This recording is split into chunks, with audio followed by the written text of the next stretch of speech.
My name is Melissa McGuire. I am a perinatal nurse, and this is my presentation on nursing theory applied to practice.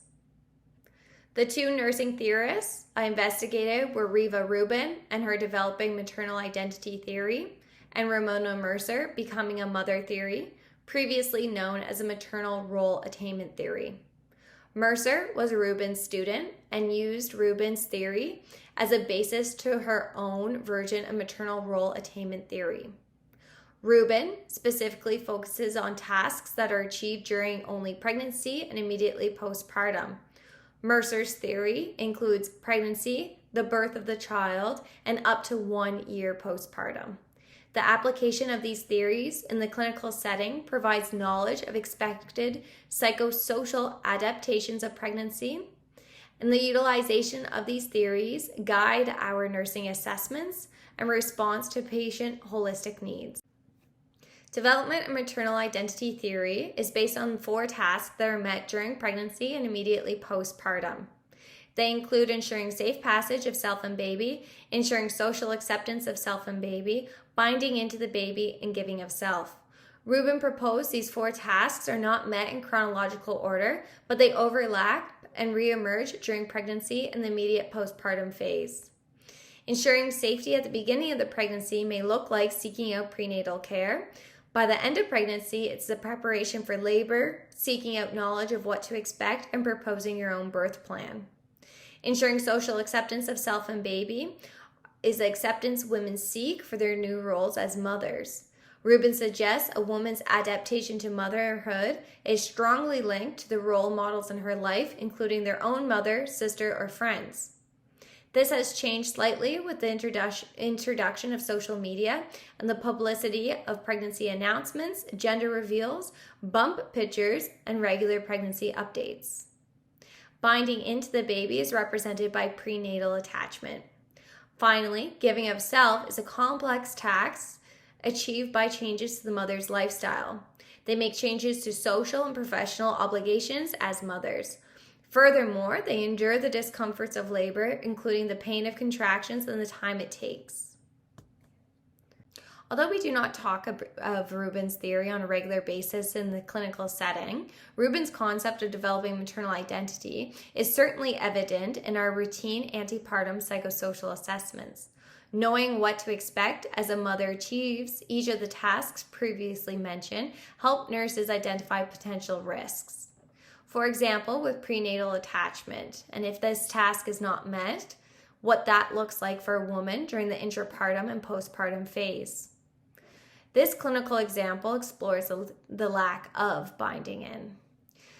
I had recently cared for a very young mom during an elective C-section. The morning of the C-section, she did not show very much or any excitement at all. She was not interested in the fetal heart rate on the monitor, nor did she refer to the baby by name.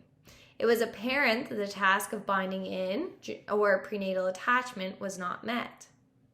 This definitely influenced her actions in the immediate postpartum phase. Initially, she had agreed to skin to skin, but as I placed baby on her chest, she began panicking and requested I take the baby from her chest. Her reaction is definitely expected of a mother who demonstrates lack of binding in. Postpartum education for this woman in particular and her postpartum care focused highly on her emotional needs, and as nursing staff, we were able to refer her to a great program recently launched in our area that addresses moms that are at very high risk of postpartum mental health issues, including postpartum depression and postpartum anxiety. Knowledge of Rubin's binding in task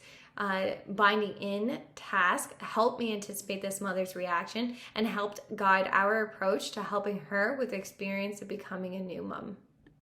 Like Rubin, Mercer emphasizes the importance of maternal newborn bonding. Her theory includes 4 major concepts that include characteristics of the mother, characteristics of the child, maternal role identity, and child outcome. She also addresses the macro, meso, and microsystem influences on these concepts and the 4 stages of becoming a mother. The anticipatory phase is the pregnancy itself, the formal phase is birth, and the informal phase is a period of time where she's highly dependent on expert opinion and the advice from family and friends in regards to the care of her newborn. The personal phase is characterized by mom's confidence and satisfaction with her ability to parent the infant. Her approach to parenting is based on personal values and experience, and during which she demonstrates a strong attachment to her child. For this clinical example, I have made up names. So this is Veronica. She's a healthy 27-year-old first-time mom. She came in her own spontaneous labor, acquired an epidural for pain management, and had a healthy baby boy after 12 hours. Parents were initially thrilled at the delivery. Now, granted, the baby did have issues transitioning and was brought to the warmer for an initial assessment, where nurses noticed that he showed obvious characteristics of having trisomy 21, or better known as Down syndrome. The pediatrician confirmed that the characteristics were unique to Down syndrome and introduced the concept to the parents. This diagnosis would later be confirmed by genetic testing. In accordance to Mercer's major concept, the infant characteristics, including his appearance, was challenging the parents' initial acceptance and movement through the stages of becoming a mother.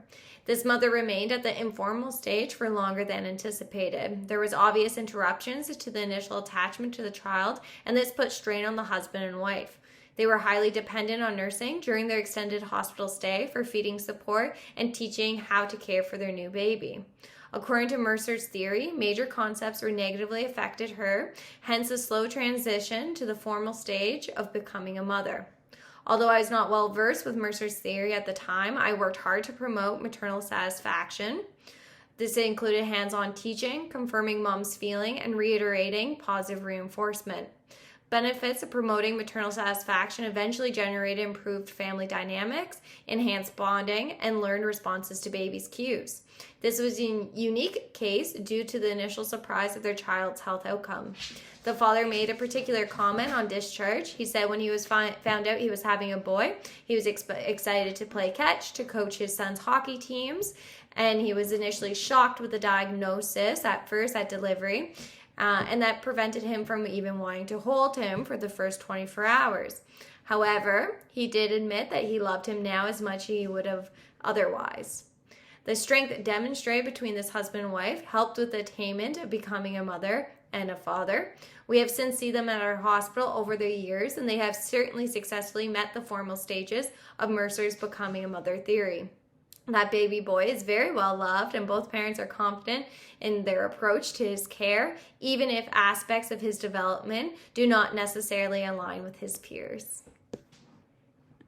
There are certainly limitations to both of these theories.